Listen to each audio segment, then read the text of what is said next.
hora mágica del amanecer, La Mancha contagia necesariamente una pulsión de euforia, de inquieta sorpresa, de apacible encantamiento, tal y como si del viajero fueran enseguida a cuidar doncellas y princesas de su rocín. Que eso fue lo que sentía Don Quijote, el habitante más augusto de estos territorios, cuando inició una triple expedición que no pudo remediar su locura maravillosa, solo contagiarla a los demás.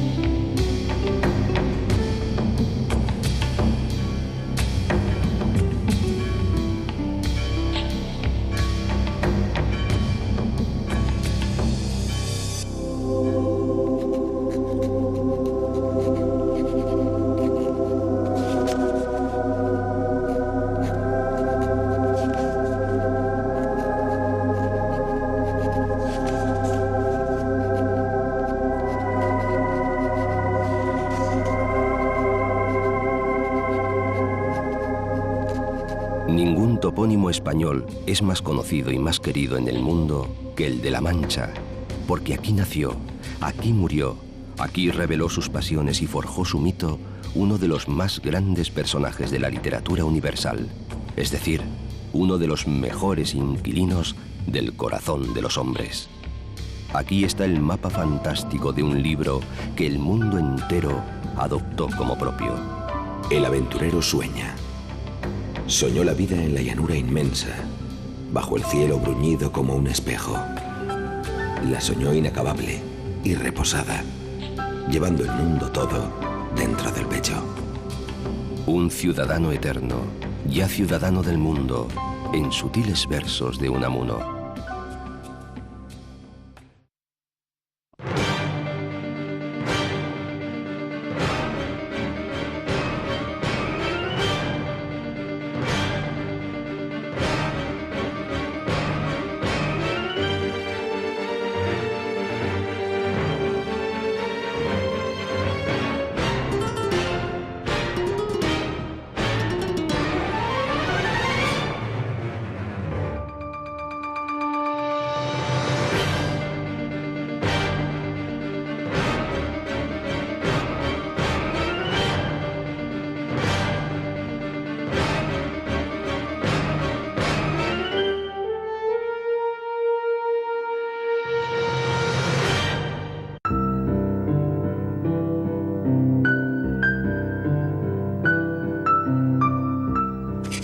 Quiso llamarse Don Quijote de la Mancha, con que a su parecer declaraba muy al vivo su linaje y patria, y la honraba con tomar el sobrenombre de ella.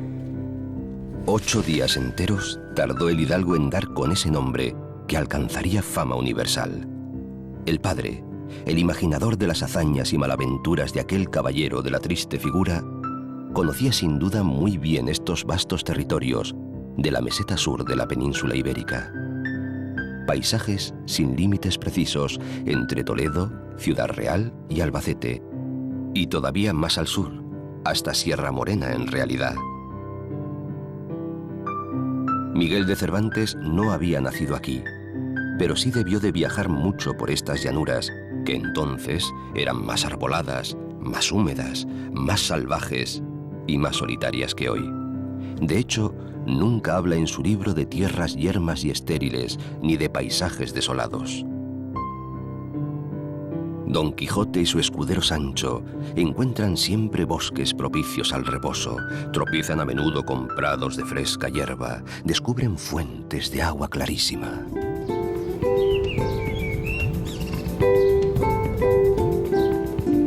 Si en la realidad no existió la persona del ilustre e inolvidable caballero andante, la verdad de su patria física sí es firme y duradera. Deliberadamente Cervantes eludió una geografía precisa y concreta. Juega con nombres, revuelve caminos, altera topónimos, confunde paisajes.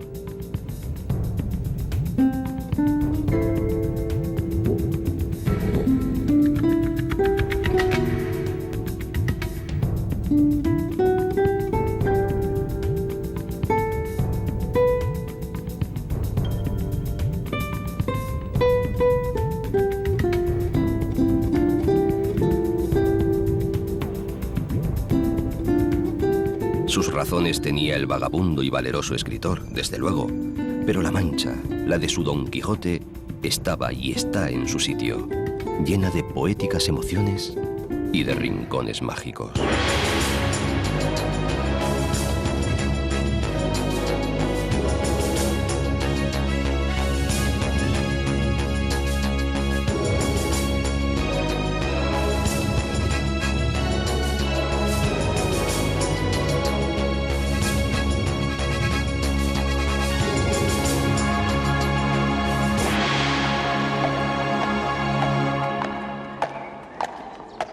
¿Ves allí, amigo Sancho Panza, donde se descubren 30 o pocos más desaforados gigantes con quienes pienso hacer batalla y quitarles a todos las vidas?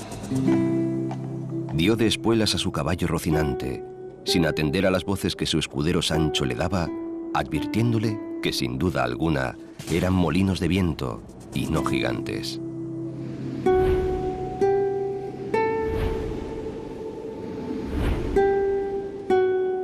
Este tipo de molinos, al parecer de origen persa, había comenzado a levantarse en muchos cerros de la Mancha poco antes de que Cervantes naciera. Eran, por lo tanto, una curiosa novedad a mediados del siglo XVI. Sigue asombrando aún su prestancia, su hermoso porte en poblaciones como Consuegra, sobre todo los que se asientan en el Cerro Calderico, mirador fastuoso sobre la que Azorín llamaba llanura ancha, llanura infinita.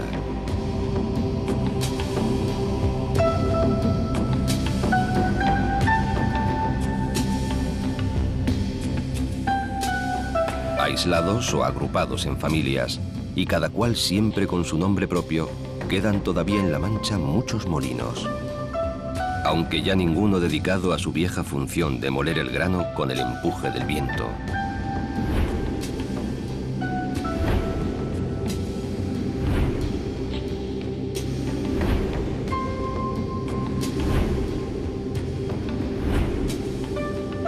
Los de la villa antigua y famosa de Consuegra, la que guarda recuerdos romanos y celebra cada mes de octubre su rica cosecha de azafrán, poseen sin duda una elegancia especial, ya que son vecinos de uno de los más imponentes castillos manchegos.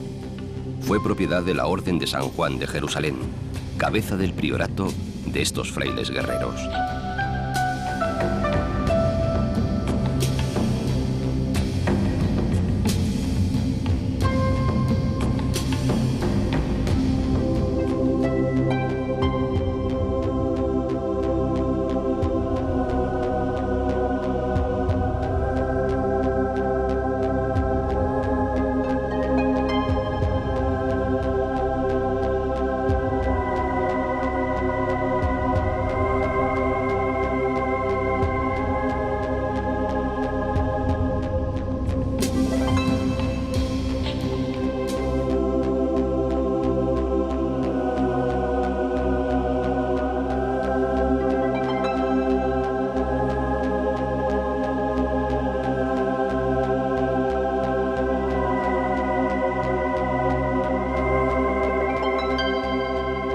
Caballeros y molineros poseían desde luego uno de los sitios mejores para contemplar el mundo y alegrarse en él.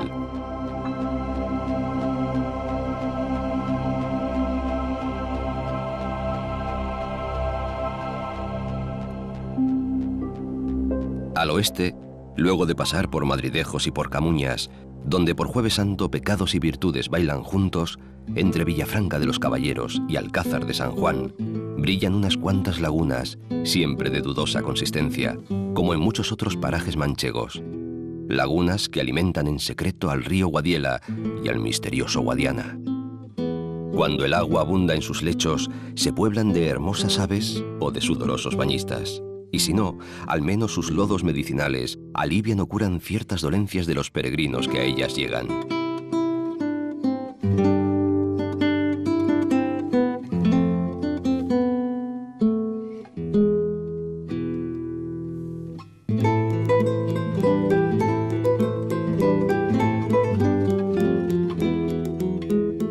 Unas sierras próximas de modesta prestancia autorizan a una población plantada allí a llamarse Puerto Lápice.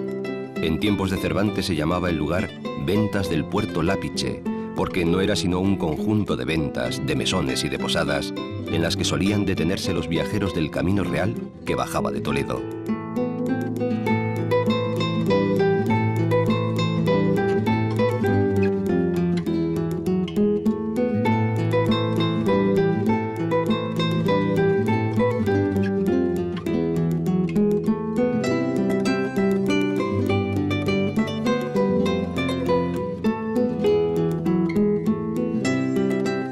Sobreviven, más o menos recuperadas, reconstruidas o levantadas de nuevo, unas cuantas ventas en este y otros pueblos vecinos, alguna de mucha calidad arquitectónica y agrado para el viajero de hoy. Mas para Don Quijote podían ser inexpugnables castillos. Y si en una, muy mísera, había sido armado caballero en aciaga noche, en otra padeció desgraciada aventura con la moza asturiana llamada Maritornes, a cuyo novio nada gustó el comportamiento del caballero. Tanto este como su fiel escudero acabaron muy maltrechos, molidos y aporreados, manteado Sancho incluso, en aquella venta de la que tampoco debemos acordarnos.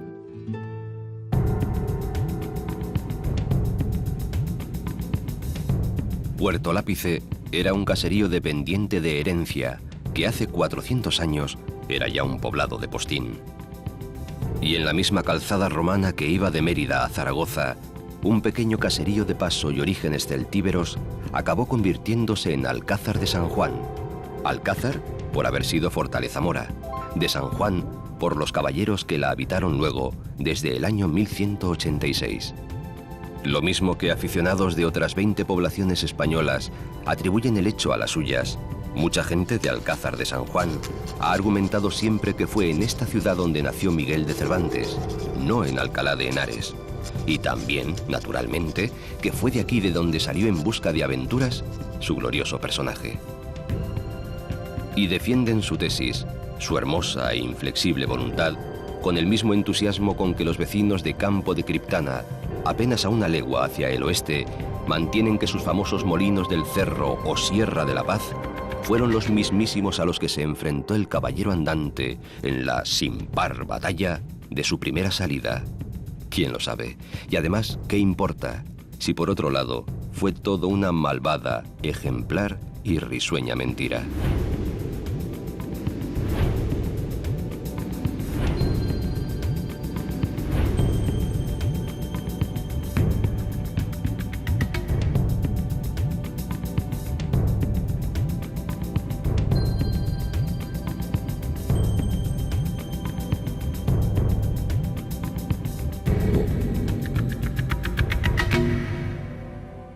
La furia de los tiempos ha ensalzado y arruinado mucho a estos vigorosos y espléndidos molinos, de los que ahora sobreviven 10. Insólita corona de una villa con muchos otros méritos y encantos.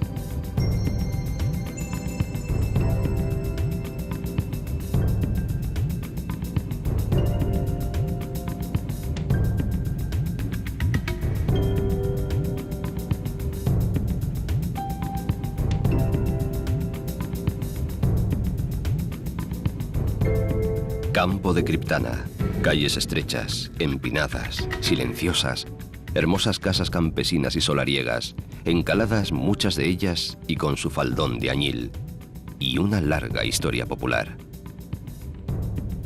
Cualquier población manchega que se precie, honra y venera sus propios molinos, sean antiguos o modernos. Quintanar de la Orden Militar de Santiago, para más señas, se enorgullece de ellos y de muchas otras cosas, sobre todo del campanario de su parroquia gótica tardía, dedicada, naturalmente, al propio Santiago.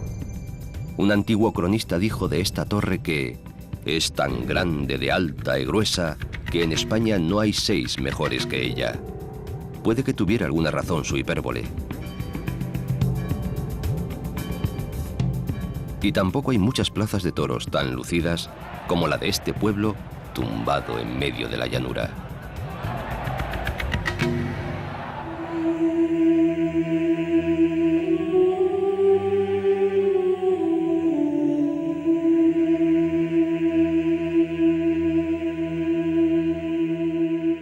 Sucesos más grandes y asombrosos, eso sí, ocurrieron no muy lejos, a una 30 de kilómetros al oeste, ahora provincia de Cuenca, en un pequeño monte al que el rey Pedro I consideró bello.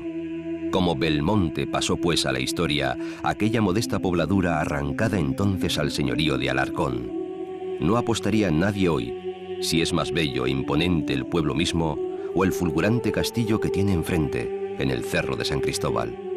La historia y la fantasía, la quijotesca sobre todo, se dan la mano para tejer un tapiz tan complejo como asombroso.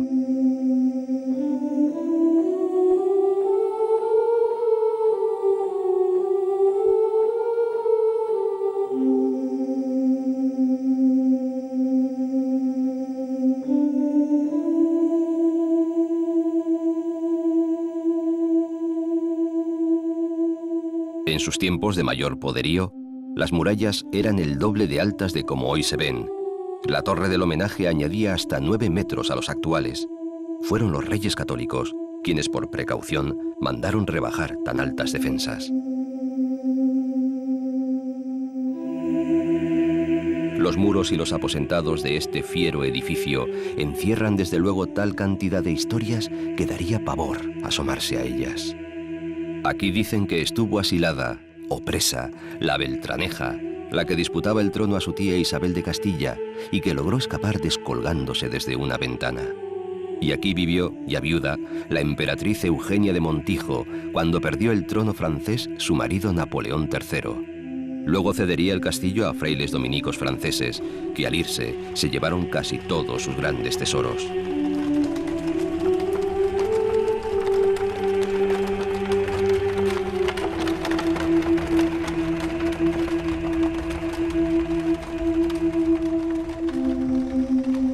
Enfrente, el pueblo conserva muy bien un urbanismo clásico de mucha gracia, mientras recuerda que aquí nació el genio de la lírica clásica española, Fray Luis de León, catedrático de Salamanca y preso de la Inquisición en Valladolid.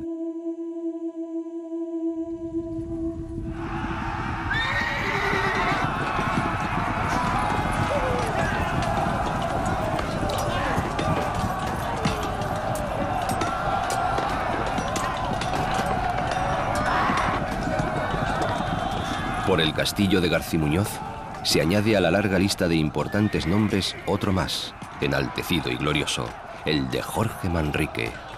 Intentaba asaltar sus muros, peleando en favor de la princesa Isabel, cuando le atravesó el cuerpo la lanza de un soldado de los de Villena, seguidor de la Beltraneja. El inmenso poeta autor de las coplas moriría poco después en el vecino pueblo de Santa María del Campo Rus. Nuestras vidas son los ríos que van a dar a la mar. No había cumplido 40 años.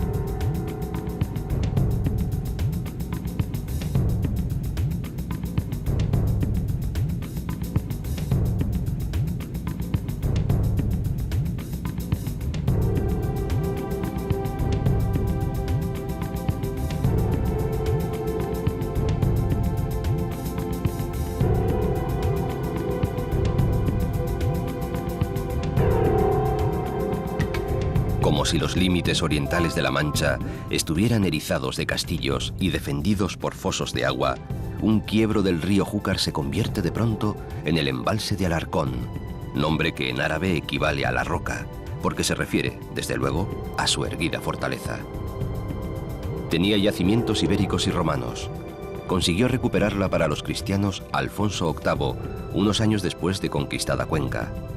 En realidad, la leyenda asegura que la venció un caballero llamado Fernán Martín de Ceballos. Hombre araña de la época, escaló a pulso la muralla con la ayuda de 2 dagas y ante la sorpresa de los sitiados consiguió abrir las puertas a sus compañeros de armas.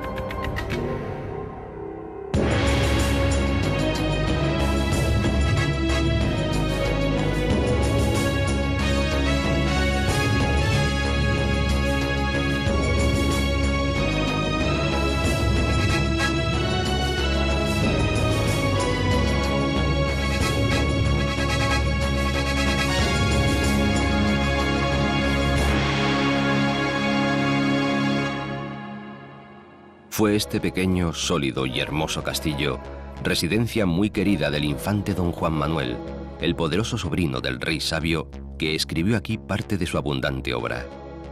Todavía resaltan hoy, junto a la silueta de la fortaleza sobre el promontorio, ahora parador de turismo, las bellezas de esta pequeña e íntima población medieval. Los viejos puentes, los grandes bosques de las riberas del Júcar y los hondos tajos que abrieron sus aguas.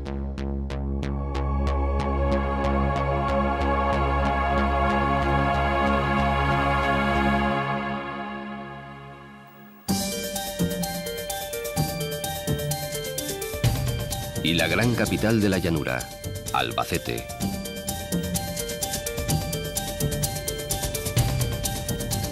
Parece que su nombre árabe, Albasit, hace ya referencia a ese carácter, llanura. Pero entonces era solo una alquería, y cuando se apodera de estas comarcas el rey Fernando III, en el año 1241, la capital manchega no era más que una aldea con el único mérito de encontrarse en un buen cruce de caminos. Una aldea que aguardaba a que el inevitable marqués de Villena le echara una mano de apoyo. Pero todo sucedió sin muchos esparavanes históricos. Cuando Cervantes se divertía y lloraba escribiendo el Quijote, y cuentan que anduvo por aquí de transeúnte en una posada de la calle del Rosario, Albacete albergaba a unos 5.000 habitantes.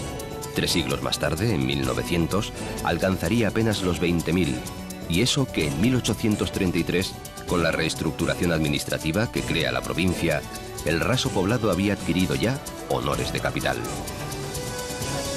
Tardaría todavía siglo y medio, prácticamente hasta hace unos 40 años, en calzarse su apetecida dignidad y en rodearse de los elementos de trabajo y riqueza como para empezar a ser respetada, y no solo por sus navajas.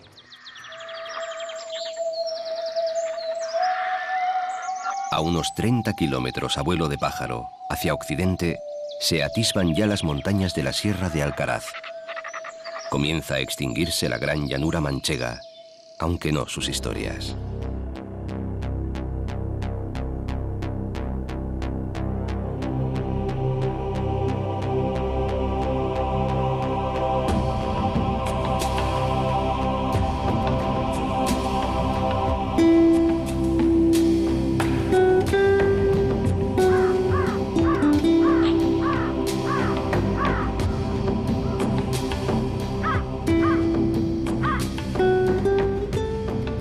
Progresivamente, la ancha estepa que se tiende en torno a los 600 y 800 metros de altitud empieza a elevarse por los contrafuertes de Alcaraz y consigue los casi 1800 en picos como el Almenara y el Padrón.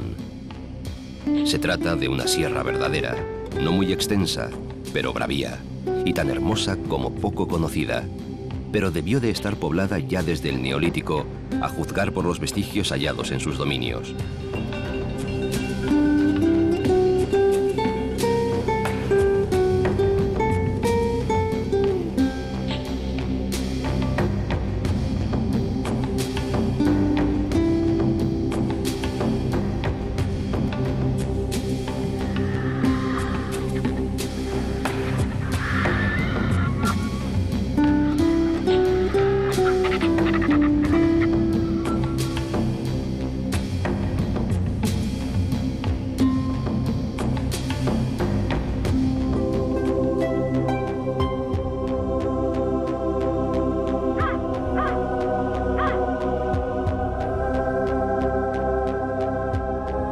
Fue luego tierra de grandes disputas entre islámicos y cristianos, con un saqueo en el intermedio a cargo del leonés Ordoño II en el año 900, hasta que el incansable Alfonso VIII apareció por aquí y unió el territorio a su corona castellana. Le ayudó mucho el arzobispo de Toledo, que mandó derribar todas las mezquitas menos la mayor de Alcaraz, a la que convirtió en iglesia.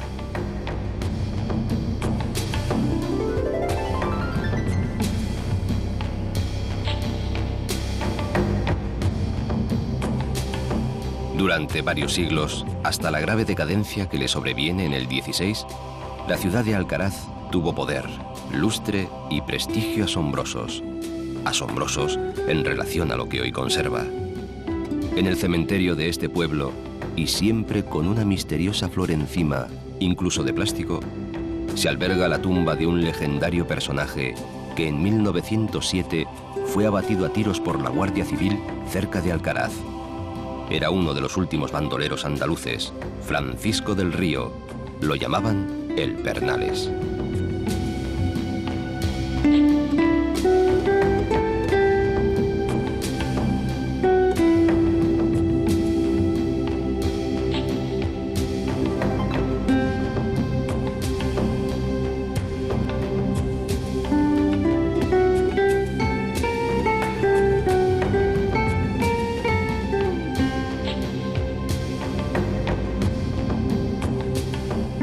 Parajes muy atractivos, densos bosques y pequeñas poblaciones, Reolid, Riópar, con su porción de historia, grande o chica, abrazan a la antigua ciudad de Alcaraz.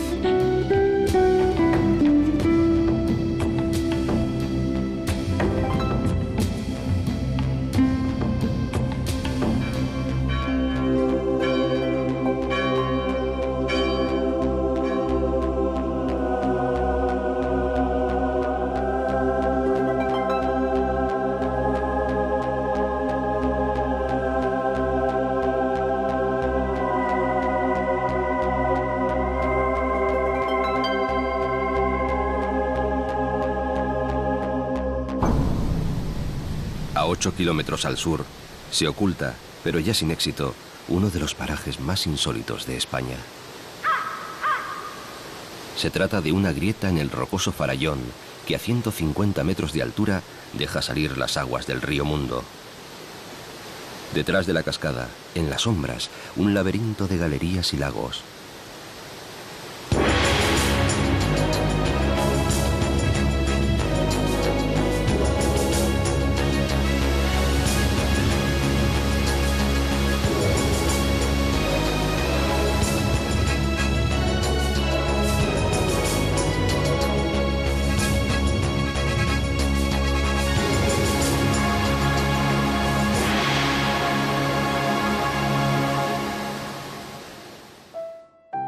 Más o menos cuando Don Quijote y Sancho cabalgaban para esconderse en Sierra Morena, entre los baldíos que cruzaban se estaba construyendo un lujosísimo palacio de estilo italiano y con intervención de artistas italianos. Era su dueño, amante de aquellas soledades, el almirante don Álvaro de Bazán, marqués de Santa Cruz, capitán general del mar Océano, rayo de la guerra, según Cervantes, el que había ganado a los turcos en Lepanto y el que no podría después terminar de organizar la desdichada Armada Invencible, porque tropezó con la muerte. Mas, ¿por qué esa vivienda lujosa e inmensa, que hoy sirve de archivo general de la Marina, en medio del secarral manchego? La copla popular lo explica. El marqués de Santa Cruz se hizo un palacio en el Viso porque pudo y porque quiso.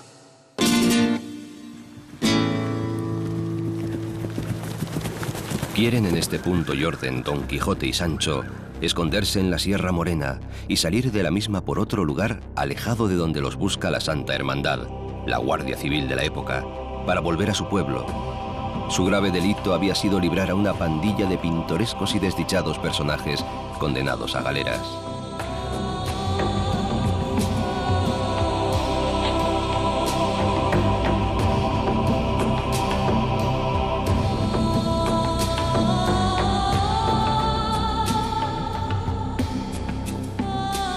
Oscura, sombría o morena es la grande y espesa sierra que divide las llanuras manchegas de las campiñas andaluzas.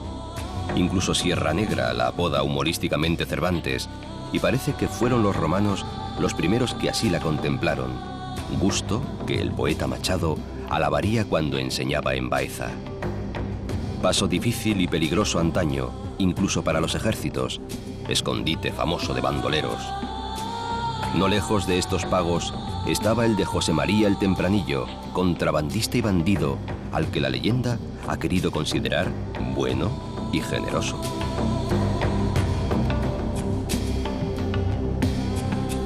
Murió en 1835 con un aura de leyenda que impregnaría para siempre estas sierras.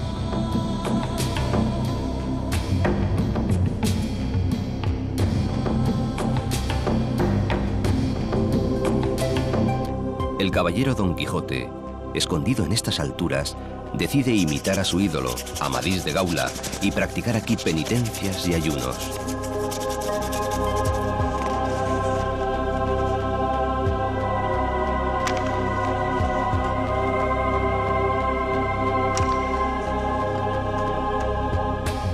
Incluso decide mandar al Toboso a su criado Sancho con una carta para Dulcinea.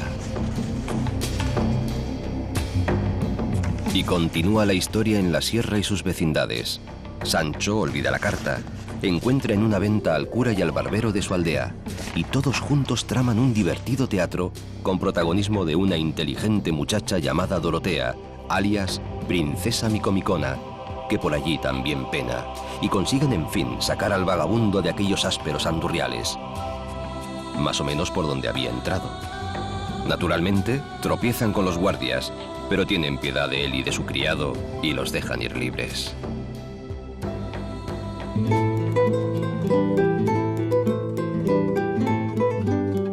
Y libres van hacia el norte, hacia la mancha de sus correrías, hacia Valdepeñas. Cuando hace 140 años Gustavo Doré hizo en diligencia este mismo viaje entre Almuradiel, Santa Cruz de Mudela y Valdepeñas, tardó menos de una hora. Recorría las posibles rutas quijotescas para realizar las ilustraciones de una edición de la novela que había de publicar en París la editorial Hachette. En su relato, cuenta el ilustrador francés que solo vio viñas por aquella región, viñas cuyo fruto era ya famoso de muy antiguo. Otros apasionados agiógrafos han afirmado incluso que hace 2800 años unos pastores plantaron el primer viñedo en el Valle de las Peñas. En tiempos no muy lejanos, cuando se valoraba más la cantidad que la calidad, se producía aquí tanto vino como en el resto de España. Tiene un hermoso tono rojo oscuro, con un aroma muy pronunciado y extraordinariamente espirituoso, cualidad que debe sin duda al suelo pedregoso del país, que ha dado origen al nombre de Valdepeñas. Así continuaba sus ingeniosas meditaciones Gustavo Doré, que debía de ser tan buen catador como dibujante.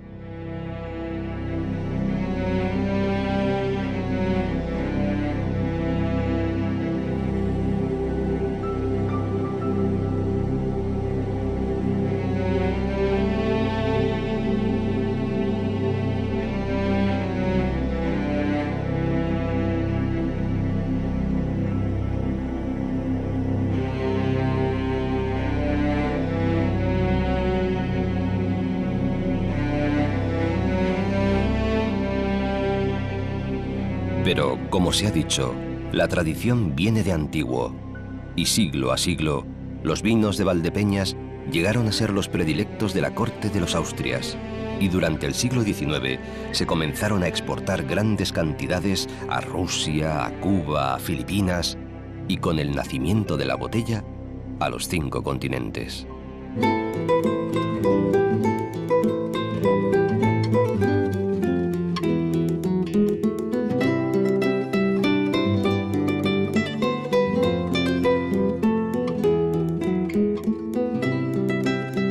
Valdepeñas, de orígenes confusos, tuvo poblamientos iberos, lució en la Edad Media, fue vendida al Marqués de Santa Cruz por Felipe II en 104.985 reales y peleó contra Napoleón, evitando que los refuerzos de su ejército llegaran a los campos de Bailén.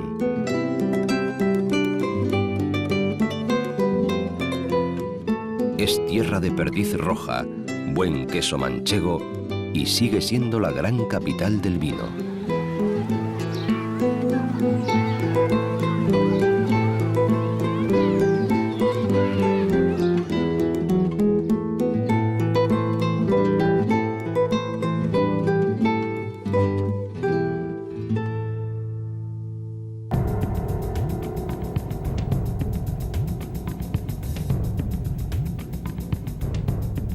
Si vino y cereales han sido los cultivos clásicos de toda la Mancha, en los faldones del campo de Calatrava vibra una ciudad industrial y un poco fantasmagórica. Se sitúa además al borde de suculentos y hermosos praderíos, como si una nueva civilización se sobrepusiera a otra pastoril y tradicional. Puerto Llano que es la puerta septentrional del famoso, casi legendario Valle de Alcudia, conoce su primera industrialización a finales del siglo XIX, con la explotación de su cuenca carbonífera, la cual, todo se ha dicho, había sido ya explotada por los romanos y huellas quedan de ello.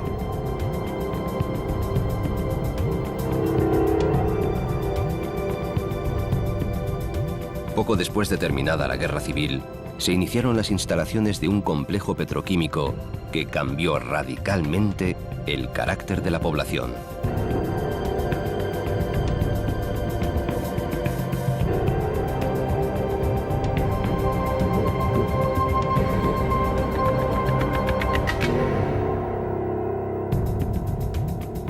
Almodóvar del Campo ha tenido también su categoría y un sólido bienestar económico como centro de la trashumancia de ganado y del negocio de las lanas que se producían en los amplios pastizales y dehesas de Alcudia. Aun siendo lugar de paso de algunas calzadas secundarias que bajaban a Córdoba, la Puebla fue abandonada durante la Reconquista por ardua de defender, hasta que aparecieron por allí con algunos soldados dos arrojados monjes cistercienses, Raimundo de Fitero y Diego Velázquez, antiguos soldados, y se quedaron. Para defender su nueva propiedad y para agrandar sus riquezas, fundaron en 1158 la Orden Militar de Calatrava, que llegó a ser dueña de todos estos territorios manchegos, junto a las de Santiago y de San Juan de Jerusalén.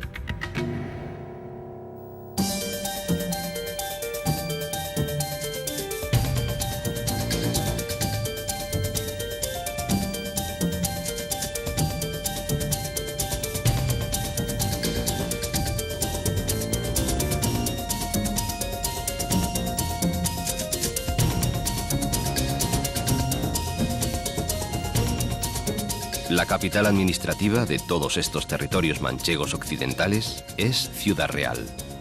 Modesta, tradicionalmente adormilada y apacible, la llegada de los trenes de alta velocidad le ha permitido adquirir un repentino y asombroso desarrollo en todos los campos. La Villa Real fue mandada a construir por Alfonso X el Sabio, con murallas, 120 torreones y abundancia de iglesias y mansiones señoriales. La función a la que la destinaba el rey era ser plaza fuerte propia frente al creciente y peligroso poderío de los frailes militares. De aquel antiguo recinto amurallado apenas queda la Puerta de Toledo y algunas huellas de un casco antiguo que antaño debió de tener mucha semejanza con las medinas y zocos morunos, con gremios de artesanos agrupados en una misma calle.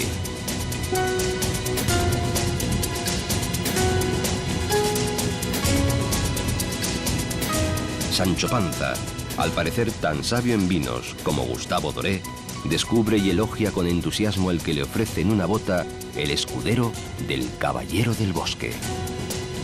Oh, hijo de puta bellaco. ¿Y cómo es católico? No es deshonra llamar hijo de puta a nadie cuando cae debajo del entendimiento de alabarle. Pero dígame, señor, por el siglo de lo que más quiere, este vino no es de Ciudad Real. Esa es la única referencia explícita que Cervantes hace a la patria capital de sus personajes.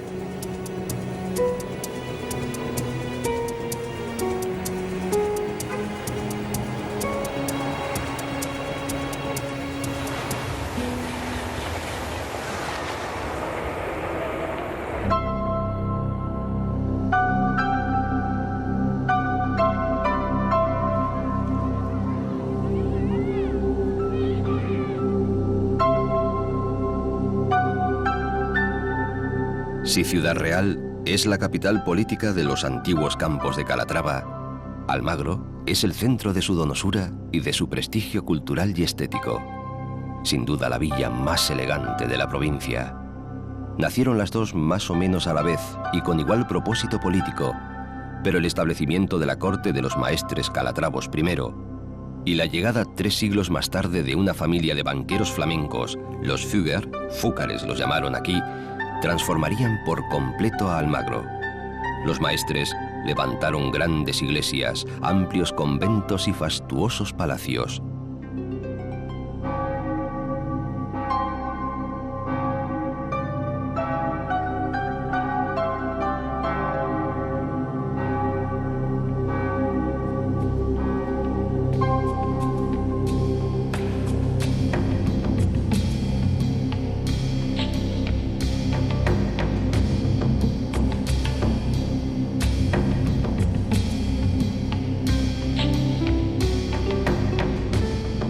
Los emigrados centroeuropeos se dedicaron sobre todo a la explotación de las minas de mercurio, con lo que reunieron una fortuna enorme. Amigos y a la vez banqueros y prestamistas del emperador Carlos I hicieron de Almagro una ciudad insólita, que se aficionó no solo al teatro, con un famoso corral de comedias que pudo recuperarse en 1954, sino también a los encajes y blondas, con fábricas reales propias, y que se llenó de nuevos y lujosos edificios. Los banqueros de Flandes no solo asentaron su nostalgia en esos detalles y en aquellas industrias, sino que organizaron una gran plaza a la manera de las de sus ventosas costas, donde sí era necesario cerrar las balconadas corridas para guardarse de fríos y nieblas. El delicado corral de comedias ha cimentado el éxito de un festival veraniego de mucho lustre.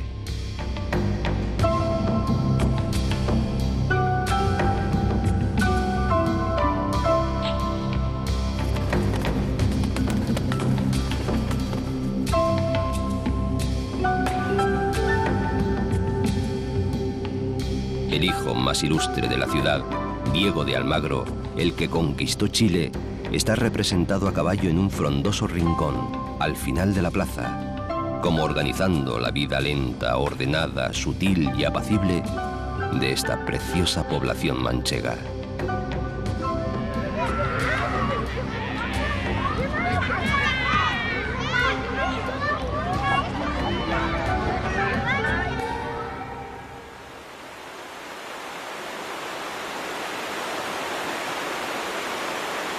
El misterioso Guadiana, que corre más por debajo que por encima de estas comarcas, consigue espacios de humedad y verdor entre los caminos trazados a cordel en la llanura.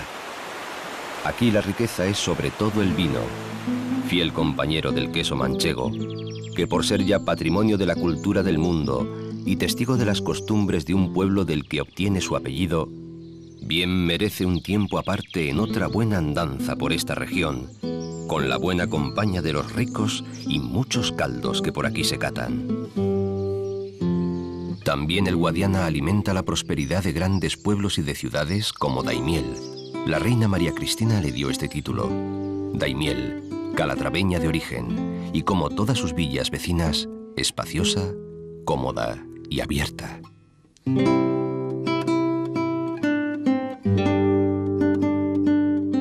Alguna fama debe sin duda el pueblo a Las Tablas, extraña región de lagunas, charcas y canales que se ocultan entre ondulantes lomas y suaves páramos.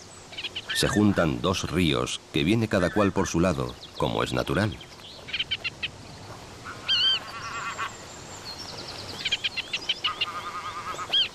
Por el norte, el Cihuela se arrastra perezoso desde las parameras de Cabrejas, en la serranía conquense. Trae aguas salobres, además de escasas, salvo cuando arrecian las lluvias. Por el sur surge oficialmente el Guadiana en unos llamados ojos, aunque ya prácticamente ciegos, unos kilómetros más arriba y con aguas dulces.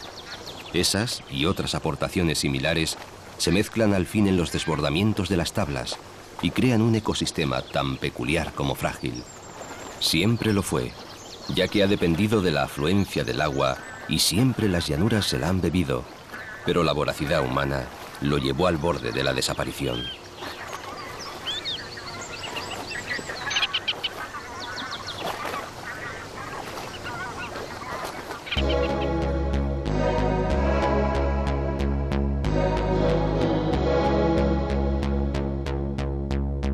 Donde sí puede descubrirse la existencia del Guadiana, aunque de manera también insólita, es en el corazón de los campos de Montiel, en la represa del embalse de Peñarroya, junto a un castillo de origen árabe y la ermita aledaña.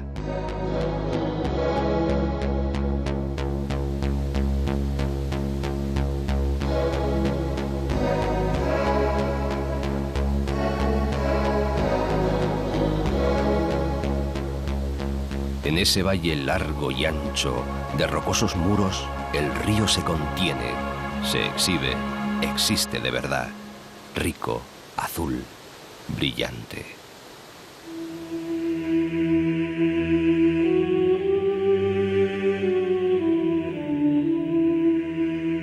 Y también un poco más arriba, en las 15 o 17 lagunas de Ruidera, depende de cómo se cuenten, parque natural de única e insólita belleza. Produce tanto estupor como alegría esta sucesión de lagunas que se vacían las unas sobre las otras en una caída de 120 metros de desnivel y a lo largo de 25 kilómetros.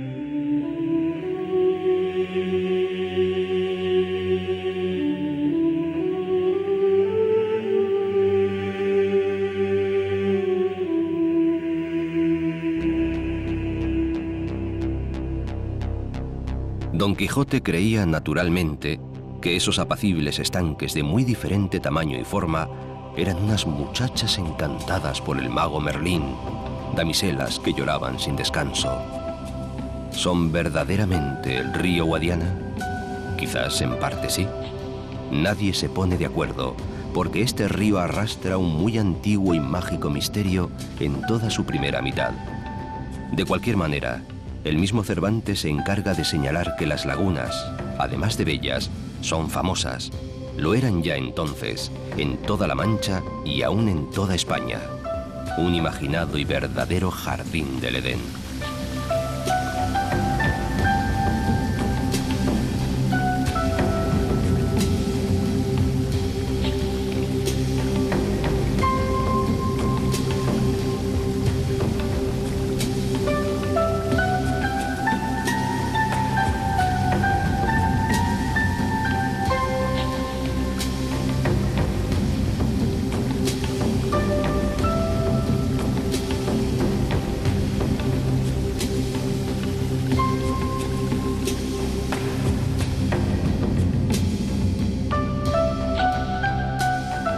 Por encima de ellas, en un paraje silvestre de encinas, sabinas y enebros, entre tierras y piedras rojizas, se esconde la humilde cueva de Montesinos, donde el genio de Cervantes despliega todo su poder en una de las aventuras más emocionantes que vive su personaje, al que allí conduce como guía turístico un erudito estrafalario que el autor llama el Primo.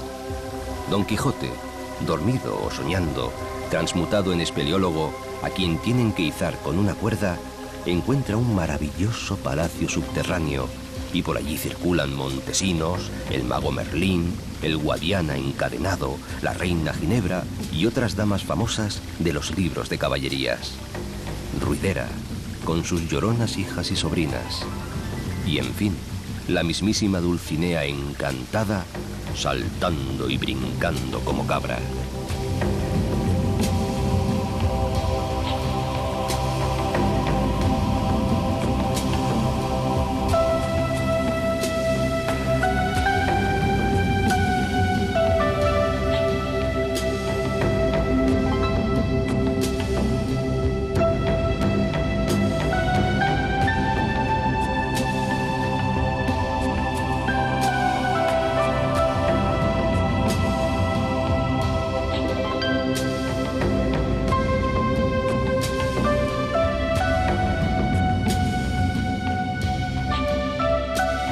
Los espléndidos paisajes que esconde la hondonada del Rosario de Lagunas se han llamado ruidera por el sonido que hacen las cascadas al saltar los escalones de piedra. El entorno bravío al que el gran libro llenó de magia, los difíciles secretos del Guadiana y su encarnadura, las románticas y literarias ruinas del castillo de Rochafrida, en fin, tantos otros recintos aquí agrupados, figuran sin duda entre los más atractivos de toda la Mancha.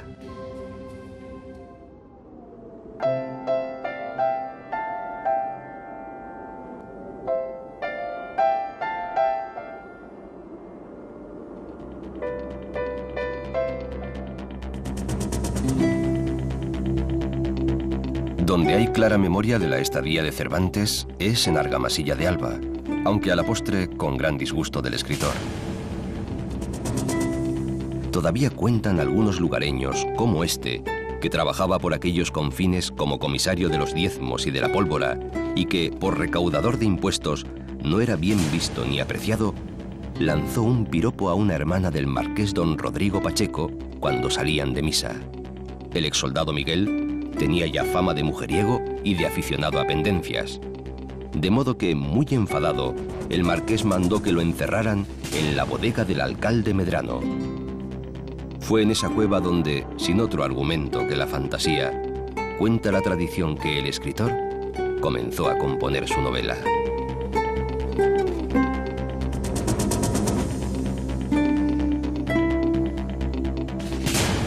Y son muchos los que mantienen que fuera Argamasilla la patria de Don Quijote, del libro e incluso también del personaje protagonista, que sería el mismísimo Rodrigo Pacheco, el hidalgo justiciero e intransigente.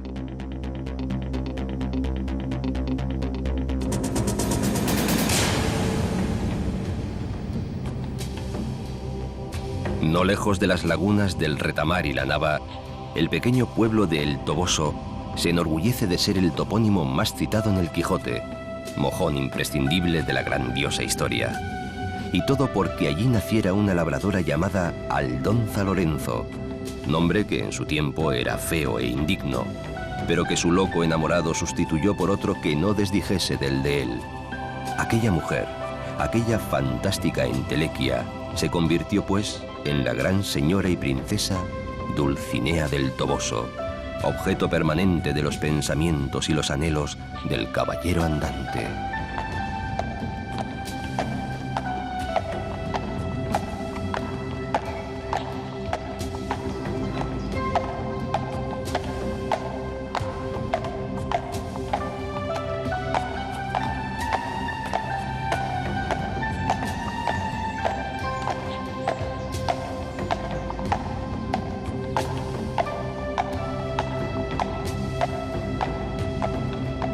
Conforme a la tradición caballeresca, al Toboso manda ir Don Quijote a todos los que son vencidos por su endeble brazo, e incluso a otras gentes que se encuentran en ventas y caminos. Él mismo acude con su escudero a la modesta población, pero tarde, en su tercera salida, y ha de sufrir la triste decepción de que nadie conozca allí el palacio de su señora Dulcinea. Pasados 4 siglos de la invención, la pequeña aldea que al parecer estuvo amurallada en la Edad Media y que albergaba una apacible y laboriosa población de labradores moriscos, rinde hoy homenaje plural a Dulcinea, a Don Quijote y a su autor.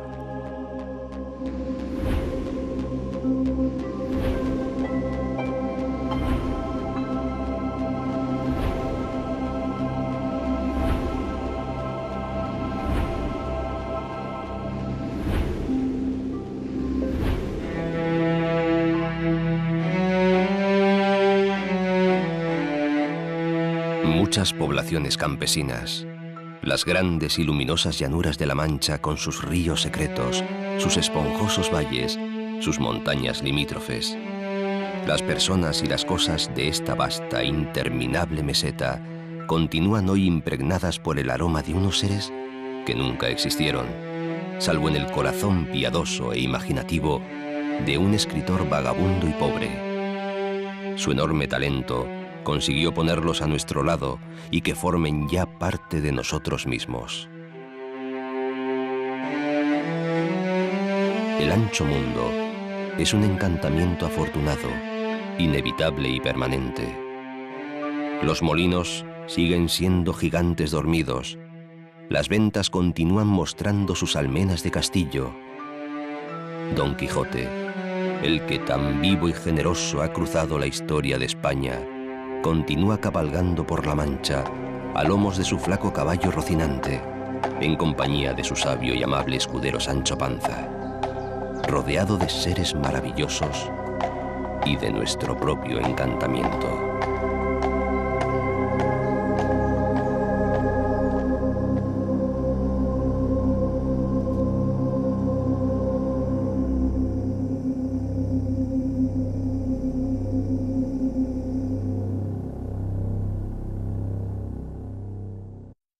Yo voy soñando caminos de la tarde, las colinas doradas, los verdes pinos y las encinas, ¿a dónde el camino irá? ¿A dónde el camino irá? Yo voy cantando viajero a lo largo del sendero. La tarde cayendo está. La tarde cayendo está.